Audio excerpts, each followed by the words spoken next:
Alright guys, I've made it back home with the fish. We're gonna get them acclimated in the aquarium.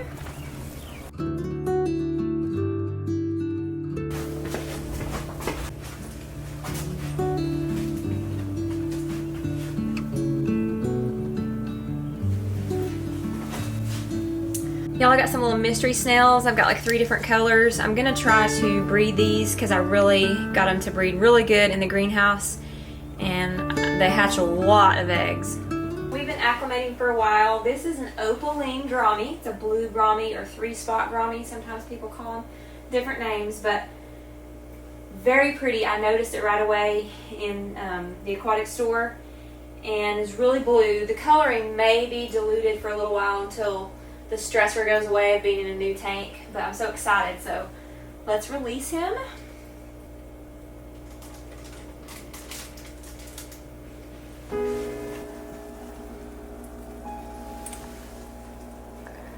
Gorgeous fish. Now this is a male, and he is about 2 to 3 years old. Super pretty. He was in a tank with discus and some small fish and different community fish, and they said that he would do really good with my fish, that he shouldn't nip fins or anything like that, that he was really getting along with the others. So hopefully he'll do well.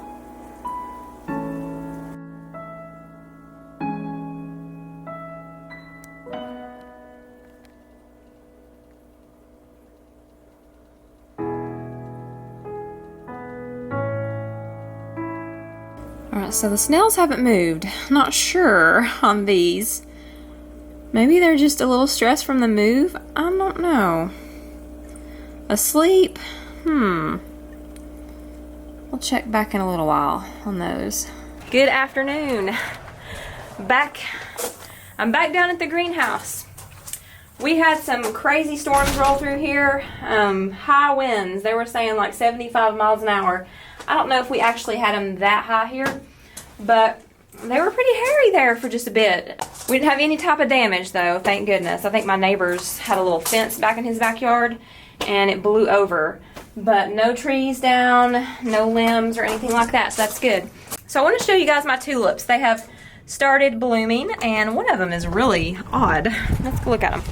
Very beautiful though. Odd and beautiful. So I planted random colors because I just wanted random surprises to come up. And look at that. Is that not so pretty?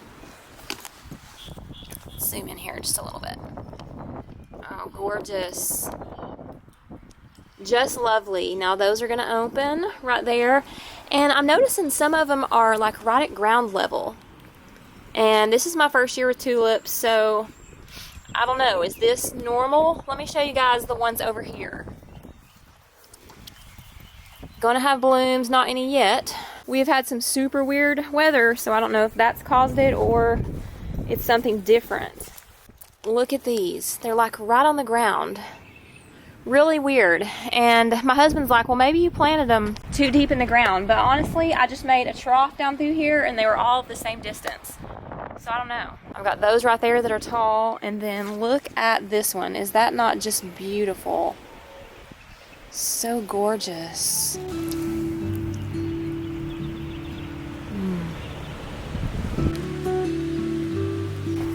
There's another one gonna open up down there. Maybe I did plant them too deep. I don't know. What do y'all think? Let's take a walk through the greenhouse. I want to show you guys my orchid. So this was my first time growing orchids, and I wasn't sure if I'd have it bloom again. It bloomed last year, but it was blooming when I took it. But it looks like it's happy in here, and we're going to have some new blooms soon. I'm very excited about that. I've got it down here. It's kind of sharing some space with my pothos, but it's happy, so I'm happy. I'm going to leave it right here. Got my tomatoes in here. Nobody's popped up yet, but a little bit too soon. But maybe mid next week we'll have some. Y'all check out my bougainvillea. Beautiful. So colorful. I have not had to use my pellet stove at all. Now I did see maybe a week to 10 days from now we're going to have some low temperatures at night, like 30s, low 30s. So it'll have to be on again, but maybe not too much longer dealing with stoves. Let's go to the fish room. Now we've got a name for my Grommy, and I've decided to name him Gil. And he is super cute, very fun to watch.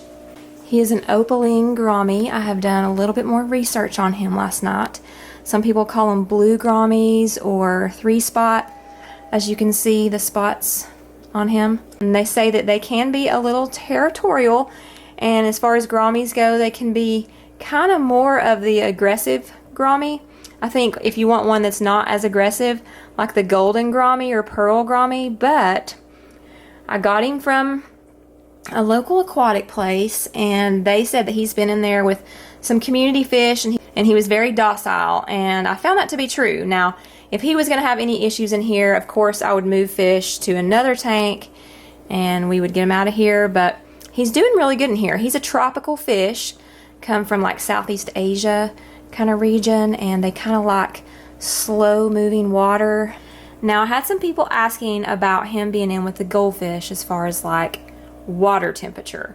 So as far as water parameters go, they're very similar as far as pH and stuff like that, but I will say that goldfish are cold water fish, but they are adaptable to warmer temperatures. Now, I'm kind of keeping my temperature in here on the low end of normal for him and the high end of normal for the goldfish. They probably do their very best in a little bit cooler of a temperature. I haven't had any issues with mine. I've had goldfish for a long time, and I've even kept them in the greenhouse, and I wondered how they would do in the greenhouse, and they did exceptionally well, actually. I have an Aranda that's in Seth's tank now, and it used to be in my pond in the greenhouse, and it got pretty hot in my pond over the summer. I was actually a little worried about the fish, but they did so good, and the Aranda is just thriving and doing great. He's up in Seth's tank now, and Seth kind of has a tropical tank, so they're doing good. I've not had any sicknesses or any issues with the other one, and the reason why these got sick is because my thermometer had went out and the temperature dropped so fast, and it just stressed them out. But they're happy and swimming around good now. Whenever the temperature goes up, their metabolism speeds up a little bit, but if you really want to get super technical, probably the best thing for even these fish is just have seasons. But, you know, most people don't even do that in, you know, aquariums. So they're living in a glass box. So, you know, if I wanted to do everything by the book, then I would probably have to make their own seasons and all that. So, but a lot of times if you're breeding fish, you do have to do certain things like that to get them to spawn. He is about 2 to 3 years old, they said. And as far as his behavior, they say that they can be kind of dominant or aggressive. As far as like if we had another one in here, you would not want to put 2 males in here. They like kind of a variety of food. He can eat flake or pellets or brine shrimp, things like that. They can hide and be shy in a new environment, but he's not seemed to be shy at all. Also good for beginner fish keepers and pretty easy to spawn. So maybe if I could come up with a female, that could be a fun little project. My next plan on the list is to get these bluegrass out of here. These are show quality bluegrass. I want to get them into a tank. I think me and my husband decided we'll put it in this one right here because we like to sit down here at night, especially, and watch the fish. And this is the designated one we're going to put it in. And I got some snails yesterday. Now, I thought they were dead. This one is still not determined yet. Not moved at all. I'm convinced it's dead. Seth says it's not. Now, these didn't move last night either, and I said they were all 3 dead, but Seth said they weren't, and actually when I got up this morning, they were moving. So, because they were in the center, and they are very pretty. I love this teal colored one. And then there's a yellow one over here. So we'll see. This one, I just don't think it looks very good. So I don't know. I'll give it a little while longer to see. Y'all, I changed up my lids a little bit. I had little plastic things on the side of them, but they were a different kind that weren't working very good. So I found these at Lowe's. They're like an F channel. I can show you guys. So I had to cut them, but I've got one piece down below, and I have another one that sits on top of this. That way they slide easier, because before the glass was just sitting on top of each other and it would get wet and it would not slide. So now they're sliding super easy, and that's really good because I have Fry here and I have to feed them often. So I can just come down here, open it up real quick, give them food, and close it back. Y'all check out Seth's plecos. They're so cool. They're growing like weeds. An update on the driftwood. I'm thinking it's looking a little better. It was more cloudy than it is now. I soak that to try to release some of those tannins before I put it in here. And I think it needs a water change. It might clear it up a little bit more, but I'm trying to decide what kind of fish to put in here. I need some more plants. We're gonna fill it up, and then I'd like to put something brightly colored in here. Something pretty neat. What do y'all think?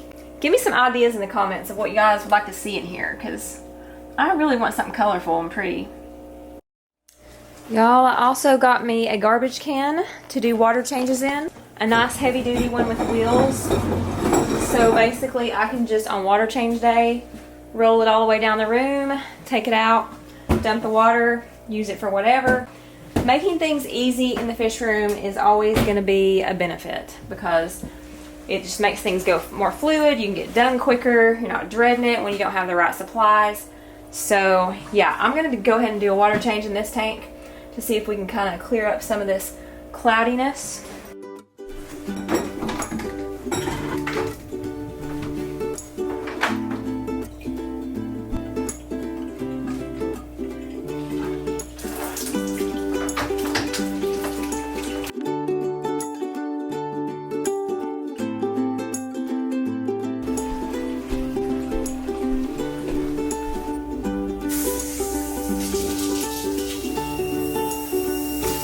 I always put water conditioner in here to get rid of the chlorine. That's mainly the only thing I do after water changes.